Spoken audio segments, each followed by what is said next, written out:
Yesu nashimwe bakunzi basuzwa TV amahoro y'Imana bane namwe ndabashuje mu izina ry'umwami wacu Yesu Kristo Nazareti. Abari mu Rwanda mu bihugu bitandukanye imbaraga z'Imana zibaho, Imana ibahumugisha. Tugiye kumanza dusenga Imana ibane natwe mu izina rya Yesu. Imana data wa twese, Imana y'ijuru n'isi, turasenza kugira ngo abantu bagiye kudukurikira abari mu Rwanda mu bihugu bitandukanye ubahumugisha.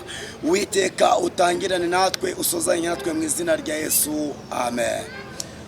Tugiye kuganira ku ijambo ry'Imana rifite intego ivuga ngo kiranuka Imana igutabare, kiranuka Imana igutabare. Niryo jambo ry'Imana tugiye kuganiraho aya masaha. Imana ibahumugisha. Turasoma muri Yesaya ibice 3, niho tugiye gusoma umurongo wa 10.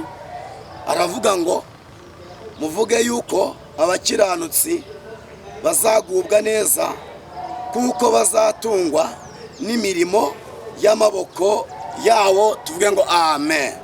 Tugiye kuganira kuri iri jambo Imana nshyize ku mutima wankurikiye.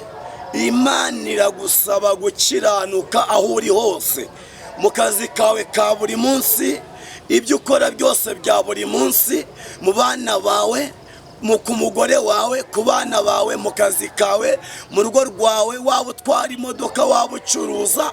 Imana iragusaba gukiranuka mu mutima wawe, hagaturamo Imana data wa twese. Imana ishimwe cyane.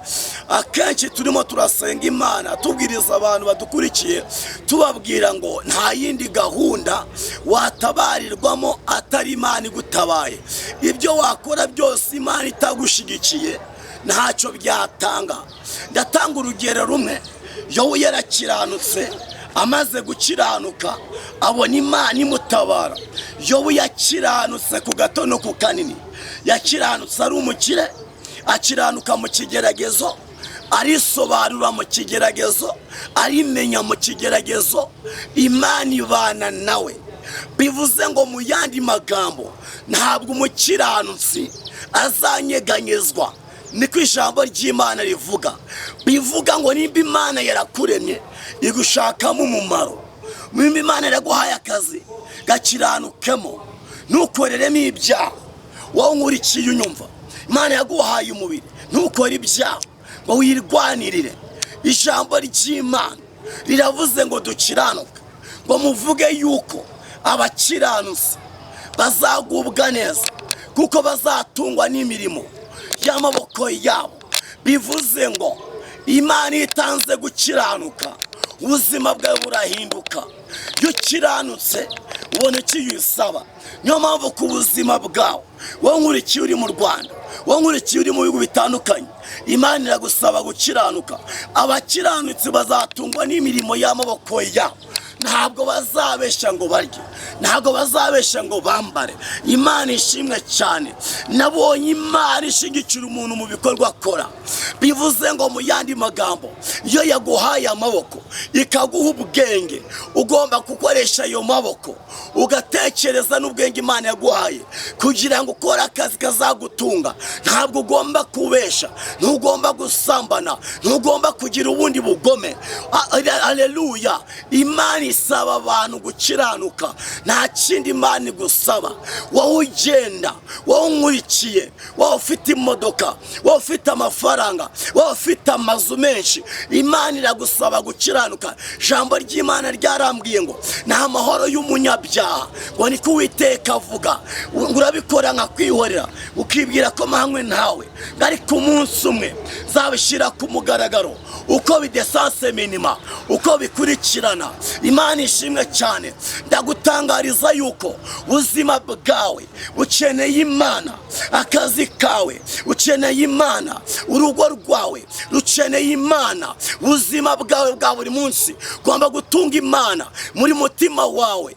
Imana iguhaye ubwenge uratabarwa, Imana iguhaye ubwenge iguha n'imbaraga. Niyo mpamvu utagomba kubesha kugira ngo ubeho, niyo mpamvu utagomba gusambana kugira ngo ubeho. Urasabwa gukiranuka nkuko Yobu yakiranutse. Koresha amaboko yawe, ntuteke imitwe. Imana ishimwe. Ntiwibe, nturoge, ntujye mu bapfumu. Tegereza Imana aho yavuganye nawe ndagutangariza yuko iyi Imana ivuze irakora. Nabonye Imana ishigikira abantu bayiringiye, nanjye narayibonye ubwanjye. Ndavuga Imana nzi, ni Imana yambika, ni Imana itanga urubyaro, ni Imana itanga akazi, ni Imana itanga inshuti, ni Imana imenyekanisha umuntu atabigizemo uruhare. Iyi Imana iguhaye igikundiro abantu barakwemera, iyi Imana iguhaye igikundiro abantu baragukunda. Iyo ukiranutse Imana iragutabara. Wowe unkurikiye, wa mukobwa ukiranuke, wa mugabo ukiranuke,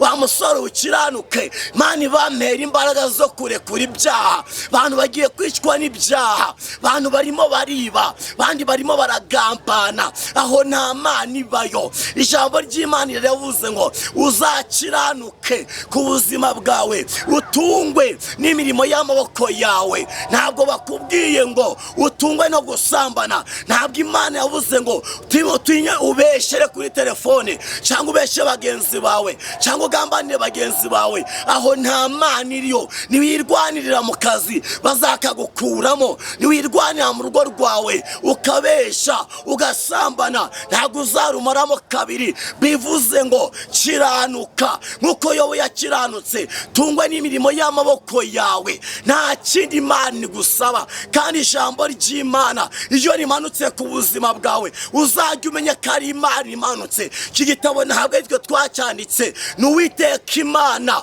wagihumekeyemo ubu buhanuzi butavangiye. Niyo mpamvu nkwifuriza gukiranuka. Wowe unkurikiye, kareka uburyarya, kareka kwiyoberanya, kareka kwishira hejuru, kareka kubesha, ukareka ibyaha byose, Imana igatura muri wowe. Ijambo ry'Imana niryo rizima nkota. Haleluya. Ijambo ry'Imana niryo rihindura amateka. Ndagutangariza yuko Uwiteka Imana Nyiringabo agusabye gukiranuka muri aya masaha. Ukiranuke aho ukorera, aho wicara, ukiranuke aho utwaye imodoka, aho utwaye moto, ukiranuke kugira ngo uzahembwe n'Imana, uzabone n'ubugingo buhoraho. Ukiranuke muri byose. Mwifurije gukiranuka no kubana n'Imana.